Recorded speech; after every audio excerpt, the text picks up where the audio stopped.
हाय दोस्तों, आप सबको मेरा नमस्कार। आज बिहारी के अगले पदों के साथ में मैं आपके सामने उपस्थित हूँ। सामने तो क्या हूँ, व्याख्या लेकर आई हूँ। तो देखो, औंधाई सीसी सुलखी विरह बरनी बिल्लात विच ही सुखी गुलाबू गो छीटो दुई ने गात। अब इसमें क्या है, एक नायिका है जो अपने पतिदेव के विरह में जल रही है, बहुत ज़्यादा विरह में जल रही है। ठीक है, उसका पति बेचारे को परदेश चला गया है, छोड़ के चला गया है। अब छोड़ के चला गया है तो उसकी याद आ रही है, और याद आ रही है तो बेचारी सूखे कांटा हो रही है ना, दिन मतलब कुछ भी उसको सूझ नहीं रहा है। अगर विरह में ही तड़पेगी तो अपन को थोड़ी पता है, जिन्होंने विरह सहन किया उनको पता होगा। कोई ना, चलो छोड़ो। इसमें देखो, यह है कि वो नायिका अपने पति के विरह में इतनी जल रही है, इतनी जल गई है, इतनी जल रही है कि आसपास आग की सी लपटें सी निकल रही है। अब इतना बिहारी ने बढ़ा चढ़ाकर वर्णन प्रस्तुत इसमें किया है, तो देखो। तो कि ओंधाई सीसी सुलखी विरह बरनी बिल्लात विची सुखी गुलाबू गोचिटो दुईनगात। सीधा सीधा अर्थ देखो एक बार इसका। ओंधाई, सीसी को ओंधा दिया है। विरह बरनी, विरह के अंतर जलती हुई, व्याकुल होती हुई कि विरह के अंतर जलती हुई नायिका के ऊपर पूरी सीसी उड़ेल दी है। सुलखी किसकी, गुलाब की। विची सुखी, गुलाब को, जो गुलाब की सीसी उसके ऊपर उड़ेली थी वो सीसी बीच के अंतर्गत ही नायिका के शरीर तक स्पर्श नहीं कर पाई। एक बूंद भी नायिका के शरीर पर नहीं गिरी और बीच में ही भाप बन के उड़ गई। अर्थात इसमें क्या कह रहे हैं कि नायिका विरह में जल रही थी। विरह में इतनी ज़्यादा अग्नि उसके विरह में जल रही थी, इतनी गर्मी उसके शरीर से निकल रही थी कि जैसे ही इसकी सकी ने उसके ऊपर की इसकी जो अग्नि है वो थोड़ी कम हो जाए, थोड़ी इसको शांति मिले। जैसे अपन को गर्मी लगती है तो अपन क्या करते हैं कि नहा लेते हैं, थोड़ा फ्रेश हो जाएंगे, गर्मी कम लगेगी। ऐसा ही नायिका की जो सहेली है ना, वो उसका भला सोचती है कि शायद ये थोड़ी है ना कम विरह में तड़पे, इसके लिए वो गुलाब के जो इत्र है, गुलाब का जो जल है, वो पूरी शीशी उसके ऊपर उड़ेल देती है। पर कहाँ फर्क पड़े उसके ऊपर, इतनी ज़्यादा विरह में जल रही है कि वो गुलाब की पूरी शीशी उड़ेल देने के बावजूद भी एक बूंद तक नायिका के शरीर को स्पर्श नहीं कर पाया। क्यों? क्योंकि नायिका से शरीर से निकलने वाली अग्नि की जो लपटें थी वो भयानक थी, और शरीर से पहले ही जो गुलाब का जल है, गुलाब जल है, वो भाप बनकर उड़ गया।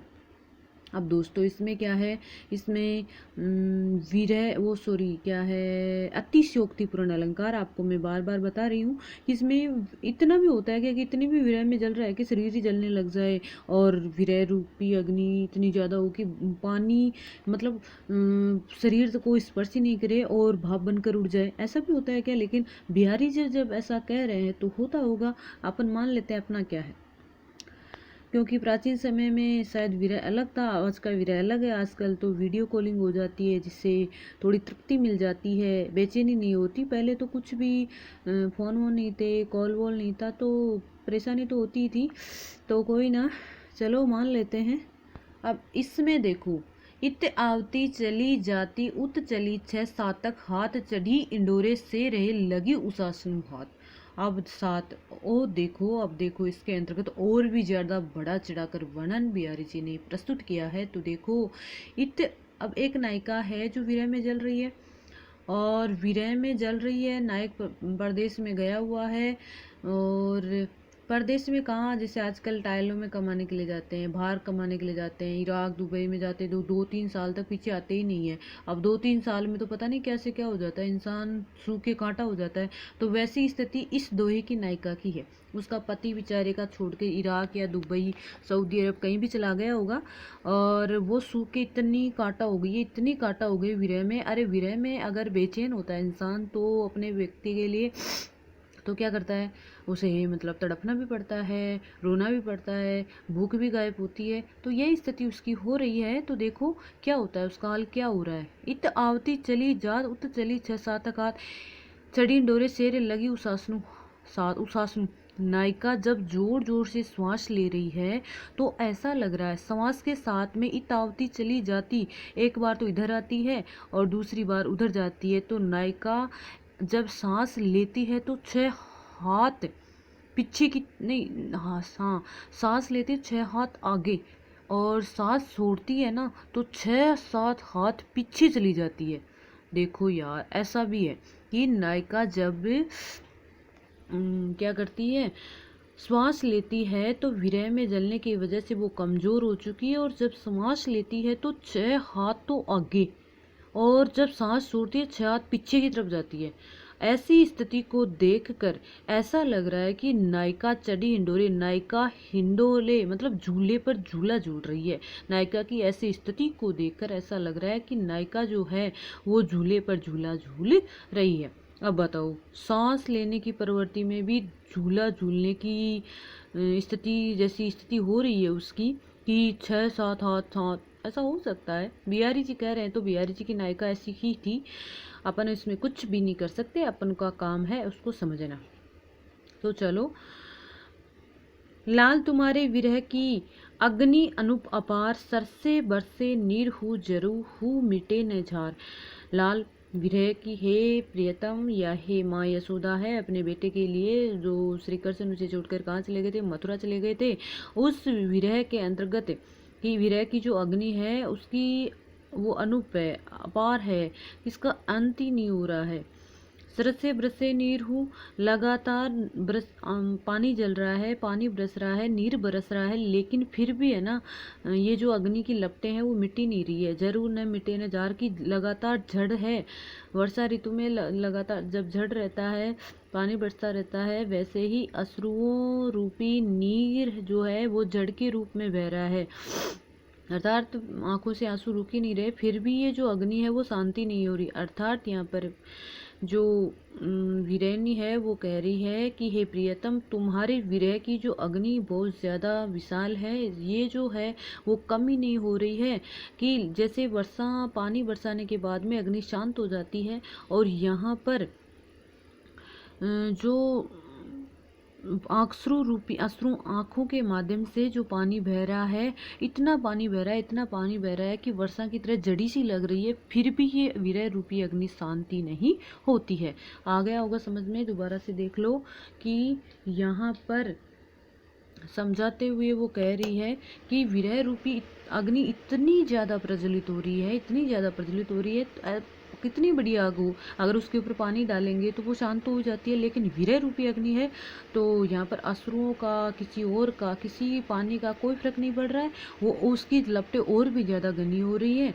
अर्थात लगातार विरह में तड़पते हुए उसकी आंखों से लगातार पानी बह रहे हैं, और उसकी जो विरह रूपी अग्नि है वो शांति नहीं हो पा रही है।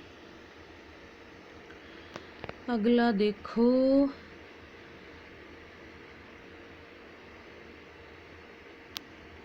कहलाने एकत बसत अहि मयूर मृग बाग, जगतु तपोवन सो कियो दीर्घ दाग निदाग। दोस्तों, इसमें क्या है, जेठ की दोपहरी का वर्णन किया गया है कि एक जंगल में मतलब विभिन्न प्रकार के पक्षी बैठे हुए होते हैं, और जेठ की भरी दोपहरी है। उस दोपहर के अंतर्गत लोग भयंकर गर्मी से तड़पते रहते हैं, और उस भयंकर गर्मी से व्यक्ति है ना, जो जानवर हैं आपस में वेर को भूलकर ठंडी छाया में सब एक साथ आराम से रह रहे हैं। उसी स्थिति का यहाँ पर वर्णन कर रहे हैं कि कहलाने एकत बसत अहि का मतलब सिरप, मयूर मोर, मृग बाघ शेर, जगतु तपोवन सो कियो दीर्घ दाग निदाग।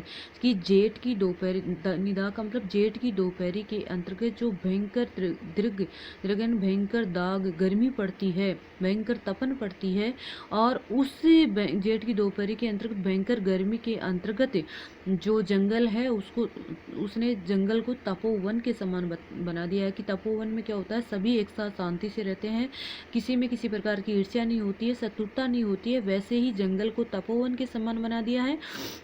तो देखो, उसमें कहलाने एकत बसंत मई, और वहाँ पर उस जंगल में शरप, मोर, मृग और शेर एक साथ एक पेड़ के नीचे रह रहे हैं, विश्राम कर रहे हैं।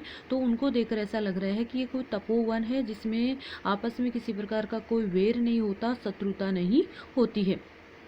दोस्तों इसमें क्या है कि जैसे मयूर है, सर्प है, एक दूसरे के दुश्मन होते हैं। बाघ होता है, वो हिरण को देखते ही झपटा मारता है। लेकिन गर्मी की वजह से क्या हो रहा है कि सब व्याकुल हो रहे हैं, सबको ठंडी चाय चाहिए, और वो भी जेठ की दोपहरी, और इतनी भयंकर गर्मी पड़ रही है कि सब आपस में वेर चतुरता भूलकर एक साथ जंगल में पेड़ के नीचे आराम कर रहे हैं।